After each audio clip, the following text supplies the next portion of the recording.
In the headlines, bandits gun down worshippers at Zamfara Mosque. Court orders Kanu to open defense, dismisses no case submission. Olubadan demands Ibadan state from Tinubu. And on the foreign scene, Interpol arrests 260 in Africa over cybercrime. Hello and welcome to News Update on Trust TV. I am Mimuna Bagudu. Now, at least 5 worshippers have been killed when bandits attacked a mosque during early morning prayers in Yandoto village, Safi local government area of Zamfara state. The attack, which happened on Friday morning, sent a shockwave across the community. Witnesses said the attackers stormed the mosque and opened fire indiscriminately, killing 5 people on the spot and leaving many others with gunshot wounds. A resident who spoke under the condition of anonymity said the attackers also abducted an unspecified number of worshippers before fleeing into the nearby forest. Describing the incident as barbaric and inhuman, the source noted that some of the injured victims are currently receiving medical treatment and are responding well. The spokesperson for the Zamfara State Police Command, DSP Yazid Abubakar, said he had not been briefed about the incident by the divisional police officer in charge of the area. This assault comes barely a week after a similar incident in Gidan Tobe village, also in Safi local government area, where about 40 worshippers were reportedly abducted during dawn prayers. In a separate tragedy, over 100 illegal miners are feared dead following the collapse of a gold pit in Kadauri village, Maru local government area of Zamfara state. Sources revealed that the pit carved in on Thursday, trapping scores of miners. So far, 8 bodies have been recovered, all identified as residents of Mekwanuga village.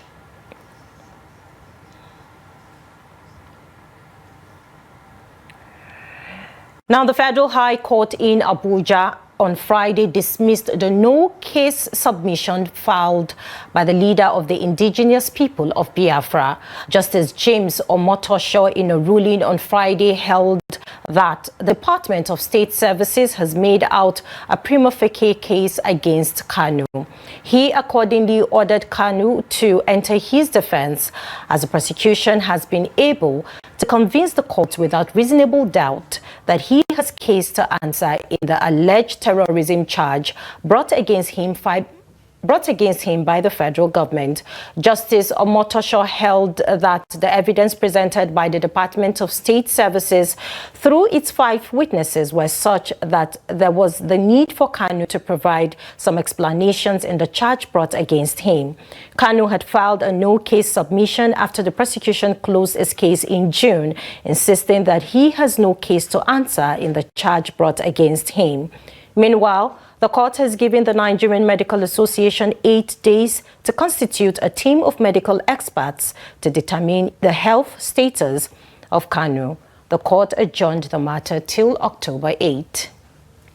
It simply requires Mazi Nnamdi Kanu, the defendant, to enter his defense. It's not a pronunciation of guilt or not guilty. So that is why it's called a no-case submission. So the judge made a ruling that there's a prima facie evidence that needs to be explained. So in common parlance, it calls on him to come and mount his own defense. But there is the other aspect of the ruling that concerned extraordinary rendition. That very one is one that compounded us, because the extraordinary rendition of Mazi Nnamdi Kanu is so open and notorious. 2 international institutions or 2 separate panels of the United Nations have made pronouncements regarding his extraordinary rendition and called for his unconditional release. We are saying that the judge has no jurisdiction whatsoever to try Mazi Nnamdi Kanu, because that particular issue of being a victim of extraordinary rendition must be determined, and that one will be whether they will be the one that will confer jurisdiction on the court. We are all disappointed, but God has not spoken yet. We will come back and show that the extraordinary rendition was indeed included in the submissions made to the court. And then the judge, like the barrister said, we will know whether he has jurisdiction or not.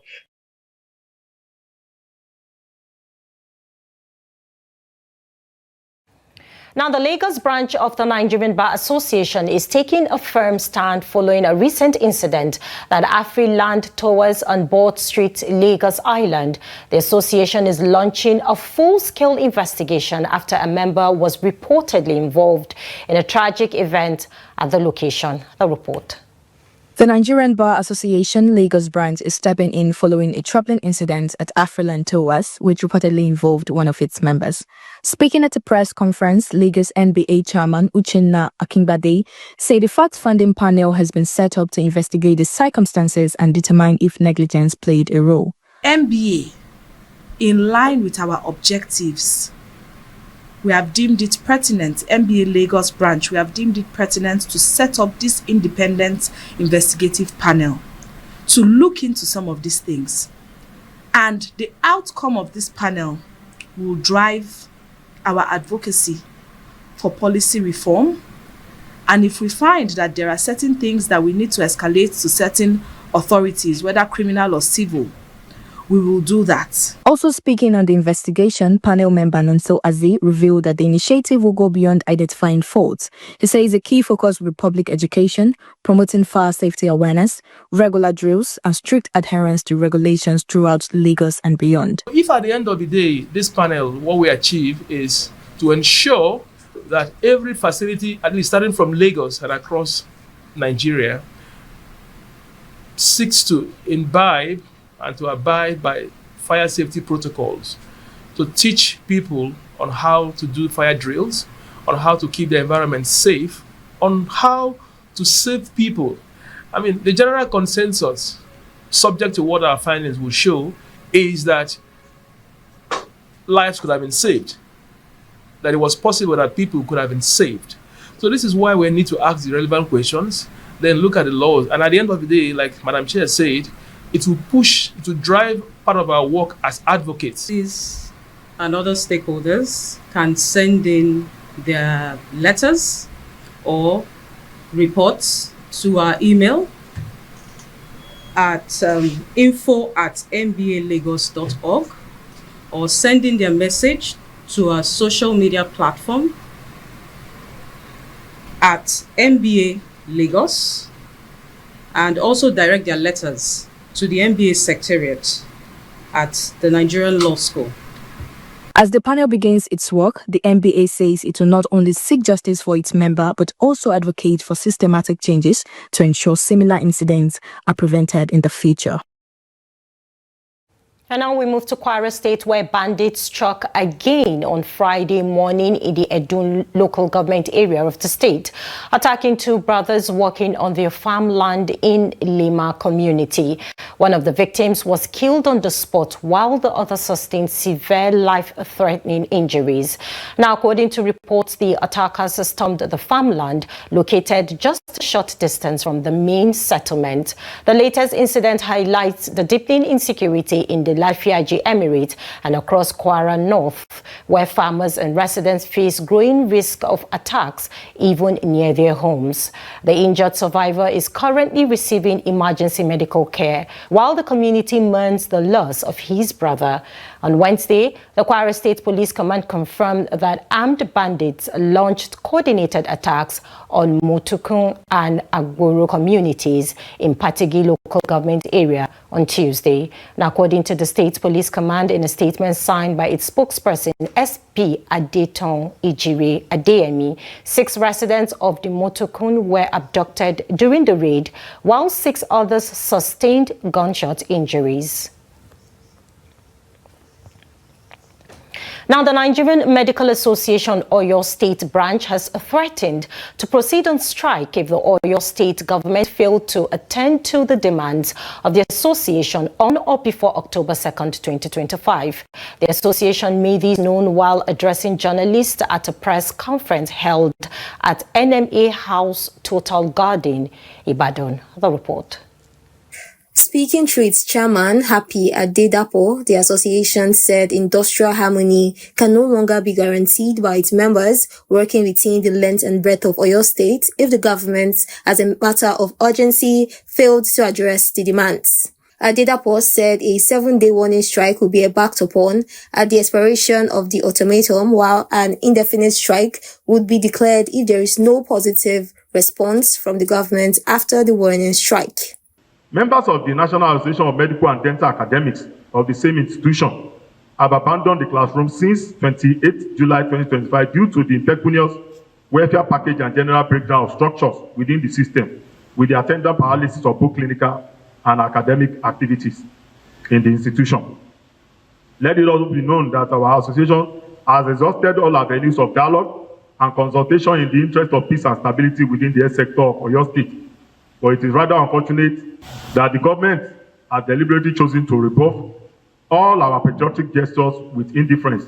Adedapo stressed that almost 2 months that members of Association of Resident Doctors of Ladoke Akintola University Teaching Hospital, Ogbomosho, have embarked on an indefinite strike action, there has not been any commitments from the government. Immediate implementation of the latest comment table for all doctors. Prompt payment of medical residency training fund to resident doctors. Immediate disbursements of accoutrement allowance. Fair and competitive wages for clinical lecturers. Implementation of the 2024 national minimum wage without delay, as done for all other workers in Oyo State. He, however, appealed to well-meaning individuals, traditional rulers, opinion leaders, and civil society organizations to prevail on governments to avert a statewide shutdown of the health facilities. Now, the Director General of the National Agency for the Prohibition of Trafficking in Persons, NAPTIP, Binta Adomobello, has said that none of the 8 children that were recently rescued from Happy Home Orphanage in Asaba Delta State will be released to any claimant until DNA tests and other investigations were completed. Bello gave the assurance at a media briefing in Abuja on Friday.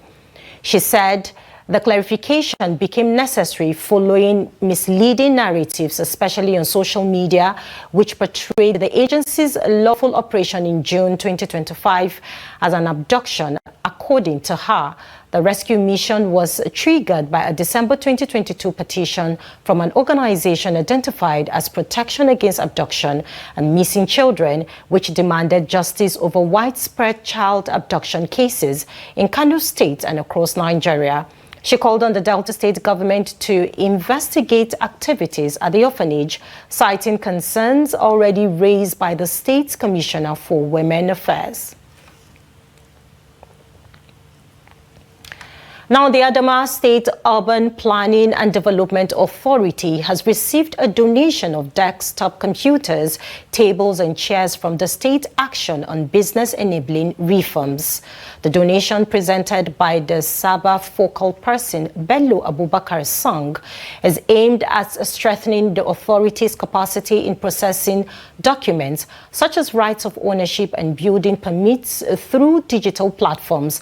Now, speaking during the presentation, Bello Abubakar Song said the gesture is part of government support to improve service delivery, reduce bureaucratic bottlenecks, and promote e-governance in the state. A special advisor to the Adamawa State Governor on ICT and e-governance, Adamu Hamanjam, emphasized that effective urban planning requires modern tools that can enhance efficiency, transparency, and accountability. The purpose of deploying this equipment is to commence the process of online registration for building permits, as well as the application for right-of-way deployment by operators in fiber optic infrastructure. So this equipment will go a long way in easing the processes of obtaining those permits from the board. There's a component for capacity building, which is what we just discussed now. So the entirety of the people responsible for the application and approval flow will be trained, because what is the basis for changing something and then you have not complemented it with the capacity necessary to enable the change to become sustainable. This is News Update on Trust TV, coming up after the break. Olubadan demands Ibadan state from Tinubu. More news when we return. Do stay with us. Welcome back. If you're just joining us, this is the news update on Trust TV. Let's take a look at our top stories once again. Bandits gun down worshippers at Zamfara Mosque. And court orders Kanu to open defense, dismisses no case submission. Now moving on to more stories, the new Olu Ibadan of Ibadan land, Rashidi Ladoja, has called on President Tinubu to create Ibadan state before 2027. He was speaking after receiving a staff of office from Governor Sheyi Makinde.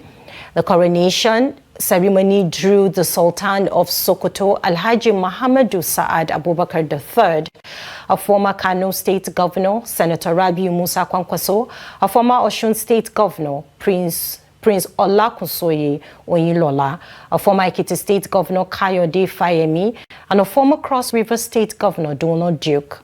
Earlier, the Afobaje of Ibadan land, Chief Wahid Popola, performed the traditional rites by placing akoko leaves on Oba Ladoja's head at the Labosinde compound, Ojaba, before the monarch proceeded in a grand procession to Mapo Hall for the official ceremony. Now, hair extensions and accessories have become one of Nigerians' fastest growing markets, moving money and creating jobs. From traders to salon owners and importers to street vendors, the beauty industry contributes over $1.3 billion annually to the overall economy of the nation. What started as a fashion statement has become a source of income to many people. Nweke Chiamaka reports.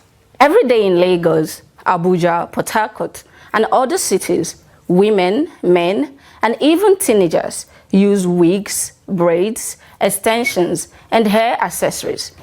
Some buy cheap synthetic hairs, others splurge on human hair. Many salons are packed. Street vendors sell bundles on every busy corner, while online vendors are not left out, shipping to their customers across states. Different income levels, different tastes, but the demand is everywhere. Me, I started my own in the last 5 years. Then, by that time, people doesn't know the value of this wig. The market know they move, like now. According to Brand Spur, in 2023, Nigerian women spent over $429 million on imported artificial hair. Also in 2023, they imported about $352 million worth of wigs and extensions made of human hair. The global human hair extension market is growing fast and has been valued at about $4.45 billion in 2023, with expectations to reach over $10 billion by 2032.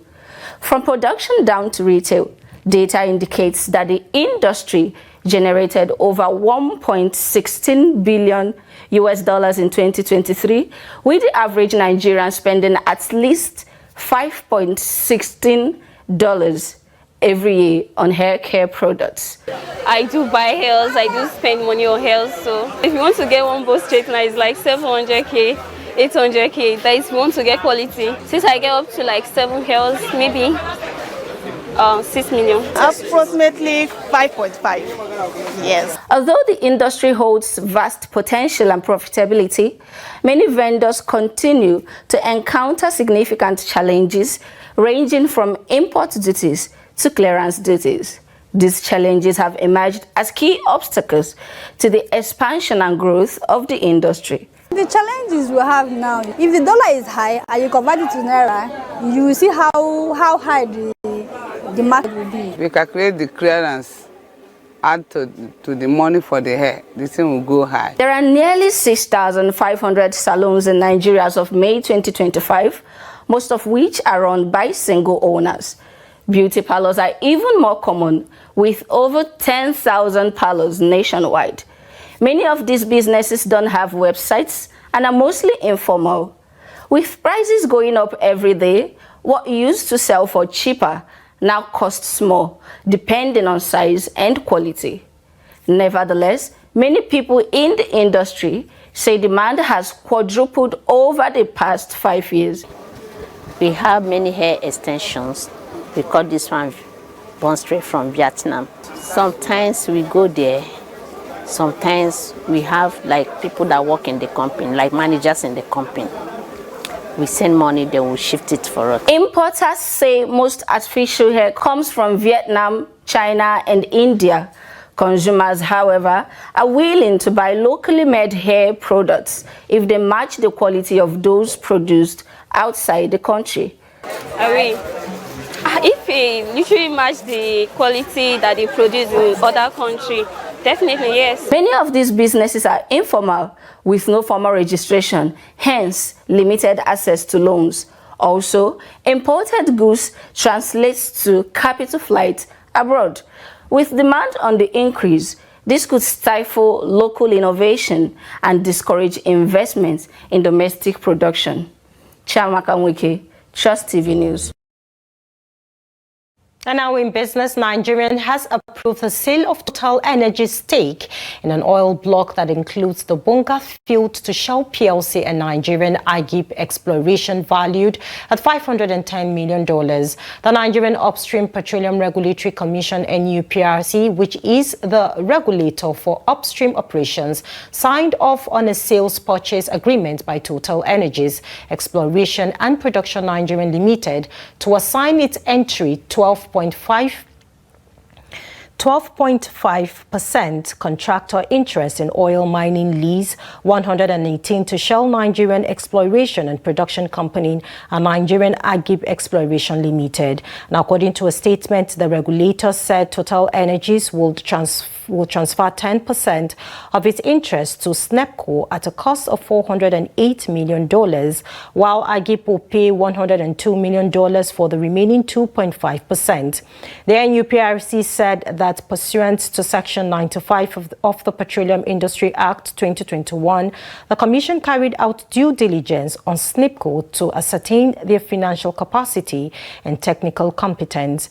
The NUPRC further stated that Total Energies, a committed operator in Nigeria's vibrant upstream sector, had also paid the statutory application fee for the deal. Now, away from Nigeria, authorities in 14 African countries have arrested 260 people in a major crackdown on cybercrime targeting romance scams and sextortion. The two-week operation organized by Interpol, dubbed Operation Contender 3.0, was implemented between July 28 and August 11, 2025. Now, police seized more than 1,200 electronic devices, shut down 81 online crime infrastructures, and identified nearly 1,500 victims across the continent. Estimated losses linked to the scams was $2.8 million. The suspects are accused of exploiting social media and dating platforms to defraud victims. Romance scams involved fake profiles and stolen images, while sextortion cases saw victims blackmailed with explicit videos or photos. Ghana recorded the highest number of arrests, with 68 suspects detained and $70,000 in stolen funds recovered. And now in sports, Nigerian Flying Eagles have been forced to make a late adjustment to their squad for the 2025 FIFA Under-20 World Cup after defender Marvelous Freedom sustained a knee injury during training. And Freedom picked up the injury in training and missed the Flying Eagles friendly against Australia on Tuesday night. Meanwhile, head coach Aliyu Zubairu has called up Wiki tourist Haruna Aliyu as a replacement for the injured player. The Flying Eagles will arrive in Talca City today, the venue for their ground matches in the World Cup.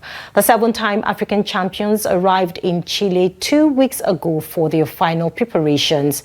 They have been drawn in Group F alongside Norway, Colombia and Saudi Arabia. The Flying Eagles will face Norway in their opening fixture next week on Monday. With that, we've come to the end of News Update on Trust TV. Do well to follow us on all of our social media platforms and also subscribe to our YouTube channel to stay informed. I'm Mimuna Bagudu. Thanks for watching.